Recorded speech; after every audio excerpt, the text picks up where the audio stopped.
आने वाली 12 फरवरी बांग्लादेश के लिए एक बहुत बड़ा दिन है।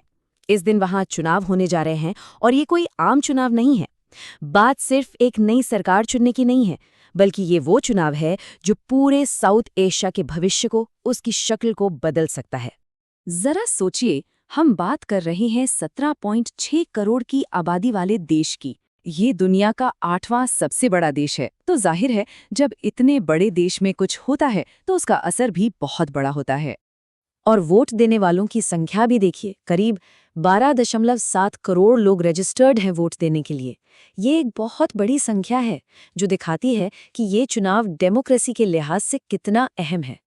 लेकिन जैसा मैंने कहा, ये कोई आम चुनाव नहीं है। आखिर क्यों? ऐसा क्या खास है इसमें? इसका जवाब उन घटनाओं में छिपा है जिन्होंने हाल ही में पूरे देश को हिलाकर रख दिया। ये चुनाव हो रहे हैं अगस्त 2024 के उस जबरदस्त स्टूडेंट मूवमेंट के ठीक बाद, जिसने शेख हसीना के 15 साल पुराने शासन को खत्म कर दिया।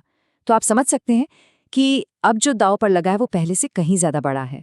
तो चलिए अब इस नए पॉलिटिकल बैटलफील्ड को समझते हैं। कौन है वो बड़े खिलाड़ी जो अब मैदान में हैं, खासकर तब जब इतने सालों तक राज करने वाली अवामी लीग इस रेस से बाहर है।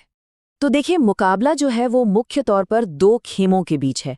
एक तरफ है बांग्लादेश नेशनलिस्ट पार्टी यानी बीएनपी, ये एक जानी मानी राष्ट्रवादी पार्टी है, और दूसरी तरफ एक नया गठबंधन उभर रहा है, जमाते इस्लामी और नेशनल सिटीजन पार्टी का। ये गठबंधन एक तरह से युवाओं की अगुवाई वाली तीसरी ताकत है, जिसकी विचारधारा इस्लाम पर आधारित है और जो शासन में इस्लामी सिद्धांतों को ज्यादा अहमियत देना चाहती है। अच्छा, ये तो हुई पार्टियों की बात, लेकिन राजनीति से हटकर एक आम बांग्लादेशी के लिए इस चुनाव का क्या मतलब है? उनकी जिंदगी पर इसका क्या असर पड़ेगा? दांव पर क्या लगा है उनके लिए? इस बार के चुनाव में एक बहुत ही अनोखी बात है, वो है डुअल बैलेट सिस्टम। मतलब वोटर्स को एक नहीं बल्कि 2 बैलेट पेपर मिलेंगे, और ये उन्हें सिर्फ अपना सांसद चुनने से कहीं ज्यादा ताकत देता है। इसे ऐसे समझिए, एक होगा सफेद बैलेट पेपर, वो होगा अपने लोकल सांसद को चुनने के लिए, और दूसरा होगा गुलाबी बैलेट पेपर। ये दरअसल एक नेशनल रेफरेंडम के लिए है, जिसमें लोग ये तय करेंगे कि देश में संवैधानिक सुधार होने चाहिए या नहीं। अब देखिए, एक तरफ तो ये राजनीतिक उथल-पुथल है और दूसरी तरफ लोग एक बहुत बड़े आर्थिक संकट से भी गुजर रहे हैं। जनवरी में महंगाई 8.58% पर पहुंच गई थी। 27 लाख लोग बेरोजगार हैं और खाने पीने की चीजों के दाम तो आसमान छू रहे हैं। जाहिर है, जब लोग वोट देने जाएंगे तो ये सारी परेशानियां उनके दिमाग में होंगी। और मामला सिर्फ अर्थव्यवस्था का नहीं है, समाज के अंदर भी एक गहरी चिंता है, एक डर है। जैसे ये बयान एक युवा छात्रा का है जो कहती है कि उसे अब बाहर जाने में पहले जैसा सुरक्षित महसूस नहीं होता, और उसे डर है कि अगर कुछ पार्टियां सत्ता में आईं तो महिलाओं को वो सपोर्ट नहीं मिलेगा। ये डर, ये चिंताएं भी इस चुनाव का एक बड़ा हिस्सा हैं।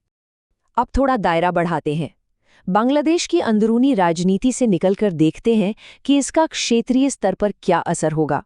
और सबसे पहले बात करते हैं भारत की। आखिर भारत इस चुनाव पर इतनी पैनी नजर क्यों बनाए हुए है? देखिए, भारत के लिए चीजें बदल रही हैं। शेख हसीना के समय में एक तरह की रणनीतिक सहजता थी। भारत के पास एक भरोसेमंद पार्टनर था जिसने भारत विरोधी ग्रुप्स पर लगाम कसी थी। लेकिन अब एक रणनीतिक अनिश्चितता का दौर है। ऐसी पार्टियों के सत्ता में आने की संभावना है जिनकी सोच ऐतिहासिक रूप से भारत की आलोचना करने वाली रही है। इससे नई दिल्ली को अपनी 4000 किलोमीटर लंबी सीमा पर अस्थिरता का सामना करना पड़ सकता है। और ये सिर्फ विदेश नीति की बात नहीं है, ये भारत की आंतरिक सुरक्षा से भी जुड़ा है।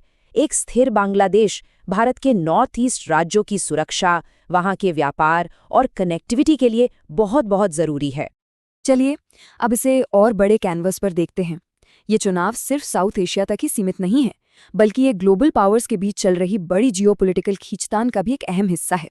जैसा कि हमने देखा, भारत के लिए बांग्लादेश एक रणनीतिक जरूरत है जो उसके पूरे पूर्वी पड़ोस को एक तरह से एंकर करता है, उससे स्थिर रखता है। वहीं दूसरी तरफ चीन है। चीन के लिए बांग्लादेश बंगाल की खाड़ी में एक एस्केप हैच की तरह है, एक ऐसा रास्ता जो उसे खतरनाक मलक्का स्ट्रेट पर अपनी निर्भरता कम करने में मदद करता है। और फिर आता है अमेरिका। अमेरिका के लिए बांग्लादेश इंडो पैसिफिक में एक स्ट्रेटेजिकली इम्पॉर्टेंट जगह है। उनकी क्षेत्रीय रणनीति का अहम हिस्सा है, खासकर चीन के बढ़ते दबदबे को बैलेंस करने के लिए। तो कुल मिलाकर इस चुनाव के बाद 3 रास्ते खुल सकते हैं। पहला, बीएमबी जीत जाए, जिससे शायद सबसे ज्यादा स्थिरता आए। दूसरा, किसी को बहुमत न मिले और एक गठबंधन सरकार बने, जिससे राजनीतिक अनिश्चितता और खींचतान बढ़ सकती है। और तीसरा, जमात और एनसीपी का गठबंधन जीत जाए, जो एक बहुत बड़े और रैडिकल राजनीतिक बदलाव का संकेत होगा। तो अब सबसे बड़ा सवाल यही है, बांग्लादेश इन तीनों में से कौन सा रास्ता चुनेगा? और उसका ये फैसला सिर्फ उसके अपने भविष्य को नहीं, बल्कि पूरे साउथ एशिया की तस्वीर को कैसे बदल कर रख देगा, इसका जवाब हमें 12 फरवरी को मिलेगा।